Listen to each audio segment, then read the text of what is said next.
Nikaze ginshi kuri IgaNews turamutse tugutumira tuguha ikaze kuri uno musi kuri uno mwanya maze urabe iruhande yawe yaburi imbere yawe inyuma yawe ibubamfu ndetse n'uburyo bwawe umubwira uti ugurura chaîne IgaNews maze wirabire igishasha kiriko kirakurikiranwa muri uno mwanya ni mu kiganiro Flex aho na cyane uno musi turi kumwe n'umutumire adasanzwe ari nawe Idriss Bwoy aho aje kudusigurira cyangwa kutubwira byinshi bijanye n'indirimbo yiwe nshasha yerutse gusohora vuba izwi ku izina rya Oya. Ngusaba kubana nacu kugira inyuma y'ikiganiro zo gutahura byinshi utaruzi bijanye n'umuziki ndundi na cyane no kumenya impano y'umusore muko murabona ngaha imbere yanyu biciye mu kiganiro Flex gica hano kuri IgaNews atahandi na hamwe muzosanga ibiganiro nk'ibi biganiro biza bibakura muri mood kana kama muri mwo ariko bibashira muri mood yo kubazungurutsa isi. Abakunzi ba IgaNews ndabaramukije cyane ku mazina nitwa Idriss Bwoy. Nkaba narije ngaha kugira tuganire ku ndirimbo yanje nshasha.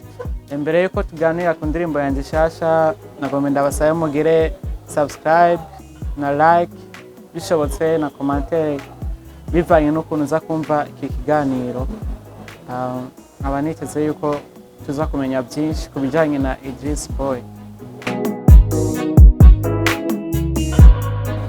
Icyumviro cyo gusohora indirimbo yanjye nshasha Oya navuga yuko nagambiriye cyane kuzotangura ibintu byo kuririmba nubwo nagiye mpura n'intambamyi nyinshi ariko mu ndirimbo nyinshi nari mfise niyumvire yuko nohera kuri Oya. Iyo Oya rero ukuntu yaje mu gukompoza indirimbo kenshi nibaza ku ma story y'abantu, inkuru z'abantu cyangwa iz'iwanje.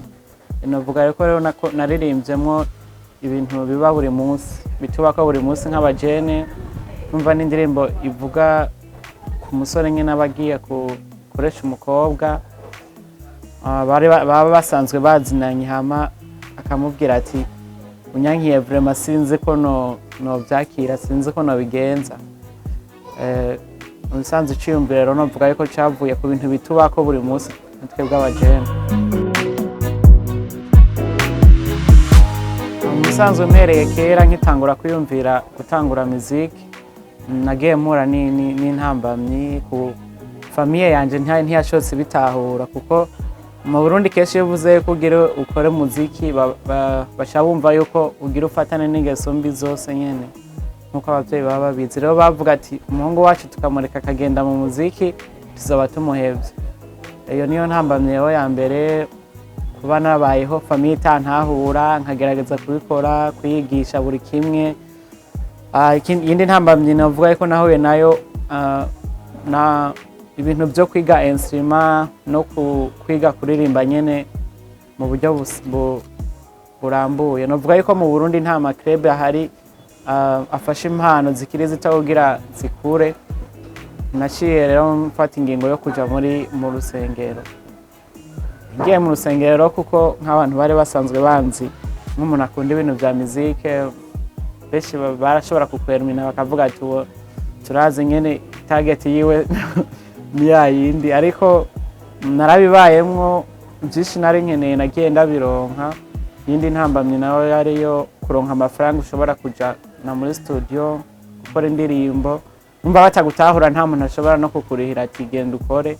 Ubisanzwe ubikora nyene bakubona nk'umusazi ariko navuga yuko Imana yafashije sinacitse intege kugera yaho sohora indirimbo yanje Oya. Ama ku ndirimbo yanje Oya byarangoye cyane byarangoye kuko place kugira ndonke place nkoreramwo navuga yuko aho nagenda heshi basaba amahera menshi nanje atayo nari mfise ariko ntabwo nacitse intege nakomeje kurondera ndaronka location yabye nkoreramwo kuko atana management ifise nyene urumva buri kintu cyose cyaro kwibako n'abagenzi baragiye baransapotinga. Mu bisanzwe iyo utararonka management ubu ufise ibintu bikugora byinshi cyane mu muziki.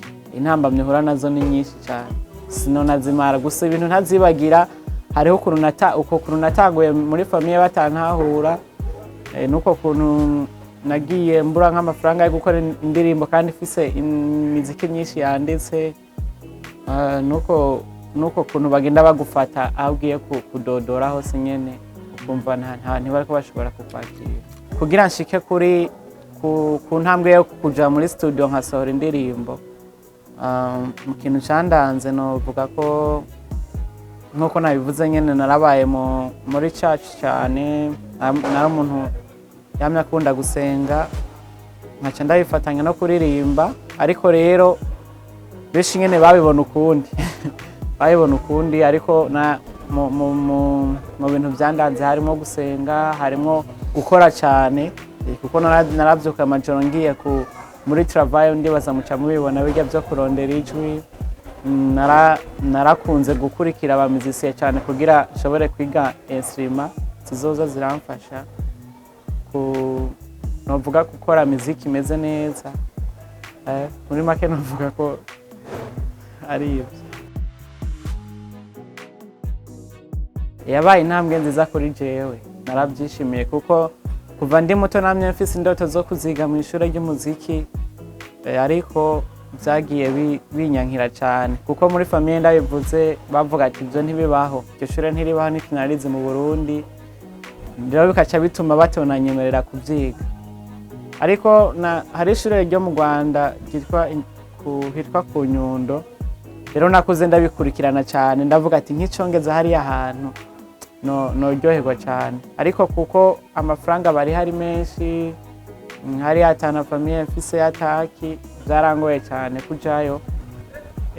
Naciye mfata ingingo ryo kurondera rero ahantu baba bashobora kwigisha muziki ntayo bari formation cankwe baba bafata bakigisha umuntu ibyigwa nyene uko bingana kose, nibwo naciye mfata ingingo yo kuja kuri École Technique Vocale. Nkabashimira rero Cici yashoboye kunyakira Shutera, ndamushimira cyane kuko nize ibintu byinshi, sinize yo kuririmba gusa, yaranyigishije kubana n'abantu, uburyo ushobora kwitwara, aranyigisha mu bisanzwe ukuntu umuririmbyi yaba uririmba gospel cyangwa uririmba profane uko ushobora kwitwara nk'umu artiste. Novuga yuko kuba mu ishuri ry'umuziki byaramfashije cyane, kandi n'ikibanza natahukanye naracishimiye. Novuga yuko ni intambwe nini kuri jewe. Indirimbo yanje novuga yuko naje ubwanje yarantunguye ukuntu abantu bayakiriye. Nk'umuntu mushasha sinari niteze yuko hari ikintu kidasanzwe kizoba, ariko novuga yuko ariyo ndirimbo yanje ya mbere, na chano nayipostinze ko yari shasha, no muzika bigeze ku 8,000 by'abayikurikiranye mu kwezi. Novuga yuko ni gitangaza kuri jewe, ntabwo nari ndabyiteze. Novuga yuko abantu bayakiriye neza, abagenzi baranteye intege, narose feedback nyinshi nziza ku iyo ndirimbo. Mu bisanzwe ntaco noronka no bashimira ariko nkaba ndangiza ndabasaba yuko babandanya banshigikira. Urazi iyo ukiri mushasha umuririmbyi ukenera ibintu byinshi, nuba abona yo shobora gushigikira iyi mpano, imiryango iruguruye. Novuga yuko indirimbo yanje n'abatarayibona bogenda kuyikurikirana kuri channel ya Idriss official. Indirimbo yitwa Oya, iracyari shasha, mubandanye munshigikira, nkaba ndabashimiye cyane. Nimwakomeza kunshigikira nanje ndabemereye ko nzobandanya nkora ibikorwa byiza nkuko mubibona ko iyo ndirimbo yanje shasha.